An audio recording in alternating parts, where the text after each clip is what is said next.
Assalamualaikum warahmatullahi wabarakatuh. Selamat pagi semuanya peserta didik MTS Al-Amin Banturong. Semoga di pagi hari ini kalian semuanya selalu dalam keadaan sehat sehingga tetap semangat dalam belajar. Sebelum kegiatan pembelajaran kita mulai, marilah sama-sama kita membaca basmalah. Bismillahirrahmanirrahim. Berjumpa lagi dengan Ibu Yuni dalam pembelajaran ilmu pengetahuan sosial kelas 7. Adapun materi yang akan kita bahas yaitu kehidupan pada masa Islam. Yang pertama yaitu kita akan membahas tentang proses masuknya agama Islam di Indonesia. Yang kedua, penyebaran Islam di Indonesia. Adapun tujuan dari pembelajarannya, peserta didik mampu menjelaskan proses masuknya agama Islam dan penyebarannya di Indonesia. Persebaran Islam di Indonesia. Bangsa Indonesia di sini dikenal sebagai bangsa yang ramah dan terbuka pada bangsa-bangsa asing. Sikap yang ramah dan terbuka tersebut menjadi jalan bagi masuknya pengaruh agama dan budaya Islam ke Indonesia.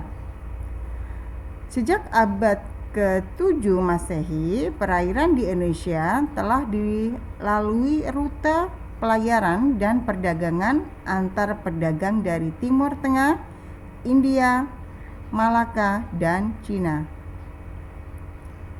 Nah, itu bisa kalian lihat di samping itu adalah peta persebaran atau peta jalur perdagangan pada abad ke-7.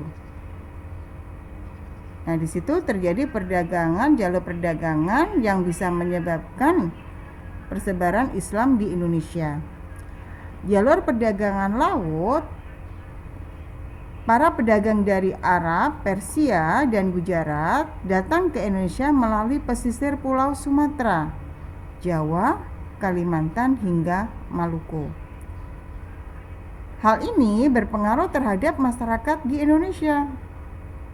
Banyak sekali kapal-kapal dagang dari Arab, Persia, ataupun Gujarat mulai menyinggahi beberapa tempat di pesisir Sumatera. Nah, itu terjadi pada abad ke-7 Masehi.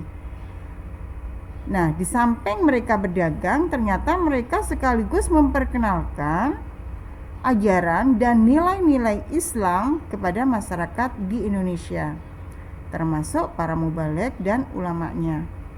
Hasilnya, di sini terbentuklah sejumlah pemukiman Muslim di berbagai daerah tersebut. Sehingga pada abad ke-13 Masehi mulai berdirilah sebuah kerajaan-kerajaan yang bercorak Islam yang ada di Indonesia, yang lahir sebagai kekuatan politik, ekonomi, dan budaya baru setelah berakhirnya masa kerajaan-kerajaan yang bercorak Hindu dan Buddha. 1. Proses masuknya agama Islam di Indonesia. Hingga saat ini, proses masuknya Islam ke Indonesia masih menjadi perdebatan. Bahkan ada beberapa pendapat yang menjelaskan mengenai proses masuknya Islam dan tempat asalnya. Di sini coba kalian lihat, di situ ada teori masuknya Islam ke Indonesia. Ada 4 teori, ya. Di sini ada teori Persia, teori Arab, teori Gujarat, dan teori Cina. Nah, secara umum masuknya pengaruh Islam di sini dibawa oleh para pedagang-pedagang tersebut. Teori Mekah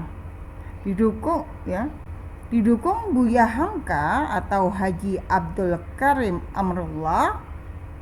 Sekitar itu terjadi pada abad ke-7 Masehi, di bawah langsung oleh para pedagang-pedagang dari Arab. Apa buktinya?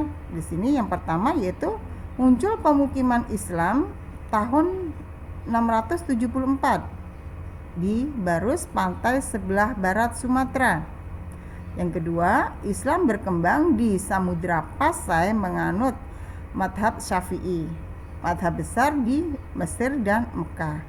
Gujarat menganut madhab Hanafi. 3. Sultan-sultan Pasai menggunakan gelar Al-Malik, gelar yang lazim dipakai di Mesir saat itu. Yang keempat, ditemukan makam seorang wanita di Gresik, Jawa Timur. Tertulis di situ Fatimah binti Maimun pada tahun 1082. Yang kelima, ditemukan makam Islam di Tralaya, wilayah Majapahit, Trowulan, Jawa Timur, menggunakan tahun Saka dengan angka Jawa kuno. Teori Gujarat atau India didukung oleh J. Bijnapel, ya, masuk sekitar abad ke-13 Masehi, dibawa oleh para pedagang Islam dari Gujarat, India. Buktinya apa? Yang pertama yaitu ditemukan batu nisan Sultan Malik Al-Saleh, Sultan Samudra Pasai, yang meninggal pada tahun 1297 yang bercorak Gujarat atau India. Yang kedua, ditemukan tulisan Marco Polo, pedagang dari Venesia. Yang ketiga, teori Persia. Teori Persia berpendapat bahwa Islam masuk ke Indonesia itu terjadi pada abad ke-13 dibawa oleh orang Persia yang sekarang menjadi Iran. Dasar teori ini adalah persamaan budaya Persia dengan Indonesia. Contohnya apa? Peringatan 10 Muharram atau Asyura. Tokoh pengemuka teori ini adalah Umar Amir Hussein atau juga Pak Husain Jaya Diningrat. Keempat, teori Cina. Nah, di sini didukung oleh Sumanto Al-Qurtubi, berasal dari para perantau dari negara Cina. Etnis Cina ataupun Tiongkok di sini berbaur melalui kontak dagang. Itu terjadi pada abad ke-7 Masehi. Sumber luar negeri atau kronik maupun lokal, babat dan hikayat dapat diterima. Buktinya apa? Di sini ditemukannya masjid tua berarsitektur Tiongkok didirikan oleh komunitas Cina di berbagai tempat di Pulau Jawa. Kemudian yang kedua yaitu apa? Ditemukannya pelabuhan penting pada abad ke-15 di Gresik. Menurut catatan Cina, diduduki pertama-tama oleh pelaut dan pedagang dari Cina. 2. Penyebaran Islam di Indonesia. Islam di sini merupakan agama yang sangat cinta damai. Oleh karena itu, penyebarannya pun dilakukan dengan cara damai dan menghindari terjadinya kekerasan. Secara geografis di sini, secara garis besar penyebaran Islam di Indonesia melalui berbagai media. Yang pertama, media-media apa saja yang digunakan untuk menyebarkan Islam di Indonesia? Yang pertama yaitu menggunakan dengan adanya perdagangan. Kemudian perkawinan, pendidikan, politik, kesenian, dakwah, dan tasawuf. Nah, itu tadi pembelajaran kita pada pagi hari ini. Sebelum Ibu mengakhiri pembelajaran kita pada pagi hari ini, marilah sama-sama kita membuat sebuah kesimpulan dari apa yang telah kita pelajari.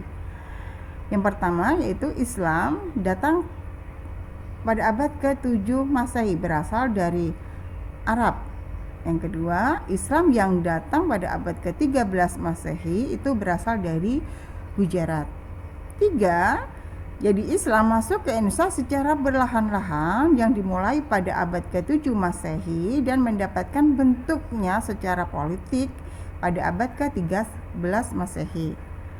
4. Teori proses masuknya agama Islam di Indonesia, di sini ada 4 teori. Teori Mekah, teori Gujarat, teori Persia, dan yang keempat yaitu teori Cina. Sedangkan penyebaran Islam di Indonesia melalui apa saja? Yang pertama yaitu perdagangan, 2 pernikahan, 3 pendidikan, 4 kesenian, 5 politik, 6 dakwah, 7 tasawuf. Untuk tugas kalian di rumah, kalian bisa mengerjakan tugas. Di sini Ibu kasih tugas soal isai dari nomor 1 sampai dengan nomor 4. Ingat ya, kalian tulis jawabannya saja. Kemudian kalian upload di penilaian pengetahuan. Ingat ya, batas mengerjakan sampai dengan jam 13 atau jam 1. Untuk menutup kegiatan kita pada pagi hari ini, marilah sama-sama kita tutup dengan bacaan hamdalah. Alhamdulillahirabbil alamin. Wassalamualaikum warahmatullahi wabarakatuh.